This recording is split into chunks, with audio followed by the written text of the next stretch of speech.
Bien, antes que nada quisiera felicitar la gran iniciativa del Taller de Capacitación Jurídica Ius Civile por venir haciendo esta gran gestión de programas, de ponencias virtuales gratuitas para que toda la comunidad jurídica pueda seguir aprendiendo desde casa.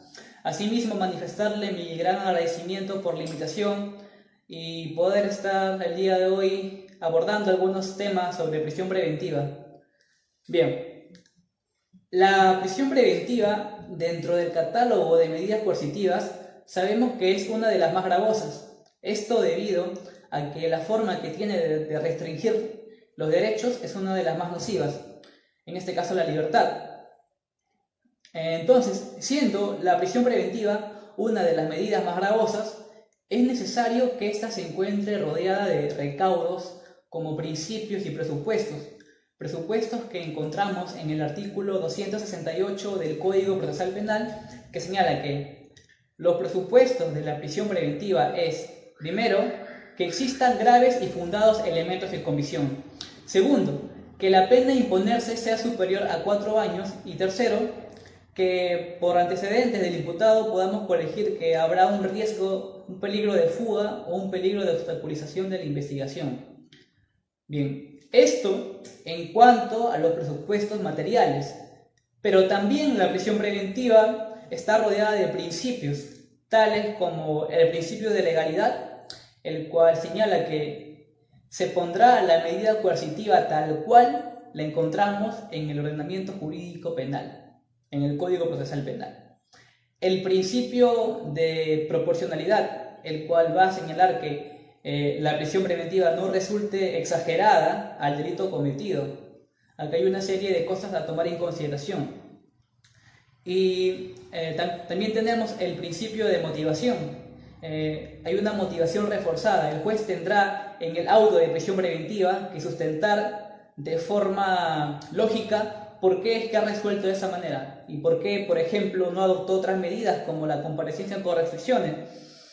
Y también tenemos el principio instrumental, el cual la prisión preventiva es un instrumento para asegurar los fines del proceso.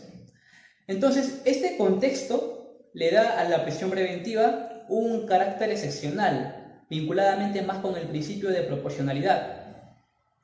Para definir qué es la excepcionalidad de la prisión preventiva, tomaré un concepto empleado por el Tribunal Supremo Español al decir que la prisión preventiva es siempre una medida excepcional.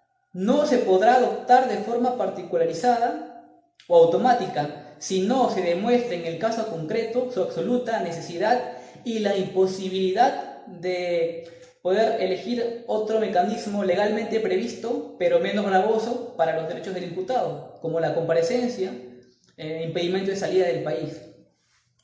Entonces, ¿qué nos quiere decir el Tribunal Supremo Español? Nos dice que en la mente del juez o en la mente del fiscal, bueno, casi nunca se habla del fiscal, pero acá lo vamos a hacer, ya que si bien es cierto, el juez es quien da la prisión preventiva, el fiscal es quien, tras evaluar el caso, lo pide. Entonces, que en la mente del juez y en la mente del fiscal, la prisión preventiva nunca sea la primera opción, que primero descarten por qué las otras medidas coercitivas, no resultan eficaces para asegurar el proceso y que vayan motivando por qué no y la prisión preventiva sí. Ya entonces vemos cómo este carácter excepcional plasmado en una serie de filtros hace que la prisión preventiva nunca sea la regla general. Respecto a esto, el Acuerdo Plenario 1/2019 señala lo siguiente. Dice acá, por ejemplo, en su apartado 21, la prisión preventiva 1 será necesaria si en el caso concreto es indispensable para el fin de aseguramiento perseguido, siempre que no exista otra medida menos gravosa, como la comparecencia con restricciones, que cuenten con la misma actitud o eficacia para asegurar al imputado al proceso. Acá hay una relación entre medio y medio. Segundo, será idónea si la prisión preventiva permite alcanzar el fin constitucionalmente legítimo y socialmente relevante. Acá vemos que hay una relación entre medio y fin. Y por último, será estrictamente proporcional si la prisión preventiva no resulta exagerada o desmedida frente a las ventajas que se obtiene mediante la restricción y el cumplimiento de la finalidad de aseguramiento perseguida. Bien, también la Corte Suprema, a través de la casación 626-2013 Moquegua, nos ha dado algunos alcances. Esta casación pone de manifiesto el carácter excepcional de la prisión preventiva, al señalar que en la audiencia de prisión preventiva se tendrá que discutir la necesidad, la idoneidad y la proporcionalidad.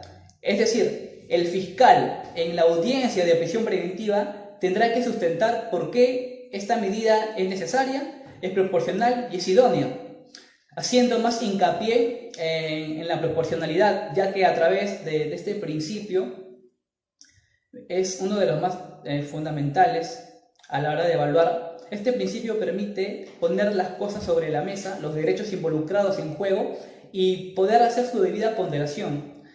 De otra forma, no se podría adoptar una medida coercitiva tan fuerte como es la prisión preventiva. Se tendrá que tomar algunas cosas en consideración.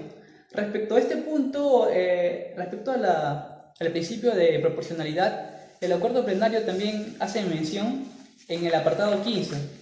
Señala: el principio de proporcionalidad, enfatiza Barona Vilar, debe ser el punto de apoyo y pilar fundamental en la regulación de la prisión preventiva en todo Estado de Derecho, por cuanto no cabe hablar de aplicación matemática de la normativa pertinente. No existen reglas matemáticas a aplicar por el órgano jurisdiccional, sino que se abre un amplio margen de discrecionalidad jurídicamente vinculada, diremos nosotros, y arbitrios judiciales a la hora de considerar su aplicación o no. En este orden de ideas, la inclusión de una serie de circunstancias a tomar en consideración por el juez para imponerla. Entonces, ¿qué quiere decir acá el Acuerdo Plenario 1/2019 en cuanto a la proporcionalidad de la prisión preventiva? Al indicar que no existen reglas matemáticas para imponer la prisión preventiva, señala, por ejemplo, 2 más 2 igual a 4, no va a ser delito igual más edad del imputado igual prisión preventiva. No porque sea el mismo delito y con el contexto parecido, en los dos casos se va a dictar prisión preventiva. Este principio de proporcionalidad juega un rol importante, ya que permite evaluar caso por caso. Bien puede ser el mismo delito, pero no va a ser proporcional porque en ambas circunstancias, por aspectos personales, podamos ver que hay derechos fundamentales diferentes en juego. Y a través de la ponderación recién podemos evaluar si la prisión preventiva resulta excepcional y resulta legítima. En estos últimos tiempos hemos visto con más fuerza cómo las audiencias de prisiones preventivas han acaparado la atención de todo el pueblo. Y esto debido a que cuando un caso se vuelve mediático, ya sea por la fama de alguno de los sujetos procesales o por el hecho que se discute, es muy común ver en estos casos cómo a veces da la impresión de que las garantías, los principios, los presupuestos se ablandan, se pasan por agua tibia. Hablando alegóricamente, cuando un caso se encuentra en el ojo de la tormenta, se generan 3 tipos de presiones. La primera presión es la presión social, promovida por el pueblo que aclama el encierro del acusado. El segundo tipo de presión que se genera es la presión mediática, ya sea radial, por prensa escrita o por prensa televisiva. Cuando la prensa ya empieza a especular sobre quiénes están involucrados en el proceso, generan cada vez más y más expectativa. Y a veces esta expectativa es dañina. Y el tercer tipo de presión, y no menos importante, es la presión laboral, por llamarlo así. A ver, aquel juez que tiene un tumulto de personas afuera del Poder Judicial y sabe que si no adopta la prisión preventiva, más tarde su nombre va a estar en todos los titulares de la prensa. Y muchas veces esta situación lo llega a doblegar y dice, ¿no?, prefiere evitarse un llamado de atención o una investigación por su órgano de control. Entonces, no olvidemos que el juez o el fiscal también, antes de ser juez o fiscal, es ser humano. Y no estamos hablando de un tipo de presión, sino de 3 tipos de presiones. ¿Será acaso el fiscal o el juez aquel ser que no se doblega ante nada, que su imparcialidad y su objetividad siempre va a estar intacta frente a estos tipos de presiones? Esperemos que sí, porque mientras al fiscal lo estigmatizan como una especie de superhéroe que tendrá que luchar con capa y espada contra la injusticia, al juez lo catalogan como un juzgador que tendrá que obedecer la voz del pueblo.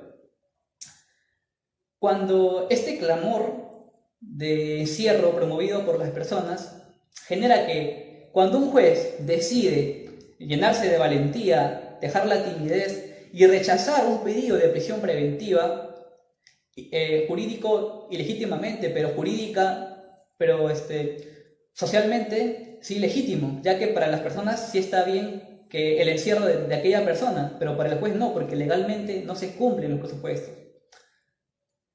Entonces, cuando un juez decide llenarse de valentía y rechazar un pedido de prisión preventiva, es catalogado como una especie de traidor, como una especie de corrupto, porque no ha obedecido la voz del pueblo. Y cuando esto pasa, se genera un efecto colateral, un daño que particularmente considero uno de los más nocivos. Se genera un sentimiento de impunidad. El que se genere un sentimiento de impunidad en un Estado, a consideración personal, es uno de los efectos más nocivos que puede tener, más peligrosos para un Estado de Derecho. ¿Por qué? Porque un sentimiento de impunidad genera que las personas crean que su órgano encargado de administrar justicia no está administrando justicia. Y cuando las personas empiezan a creer que el derecho no funciona, empiezan a ejercer una de las formas más primitivas de punir. Estoy hablando de la autotutela. La autotutela es la forma de hacer justicia por propia mano. Y bien sabemos, no es difícil predecir que el que se empiecen a tomar justicia por propia mano va a generar mucho más violencia, mucho más caos del que ya había antes. Entonces, y muchas veces la prensa tiene un rol protagónico en este escenario, porque al tener contacto con las masas y al dar una mala información, todo esto, digamos, genera un sentimiento de decepción, de defraude, de indignación. Muchas veces he visto a panelistas de prensa referirse mal a la prisión preventiva, muchas veces confundiéndola con una condena final. También personalmente me ha tocado escuchar cuando iba por colectivos y en la calle a personas hablando de casos mediáticos y diciendo, ¿no? Pucha, cómo es increíble que le hayan dado 9 meses de prisión, sin darse cuenta que estaban hablando de la prisión preventiva. Pero es que las personas no tienen por qué saber derecho, para eso estamos nosotros, para eso está la prensa, para informar bien, pero muchas veces este aspecto es el que menos se toca. Así que considero que se deberían establecer una serie de mecanismos legales ante este nuevo fenómeno, o ante este fenómeno que cada vez tiene más fuerza, para así evitar que se pueda dar una prisión por la presión. Nuevamente agradezco al taller de capacitación jurídica y UCIBILE por la invitación. Espero poder estar nuevamente con ustedes la próxima. Muchas gracias.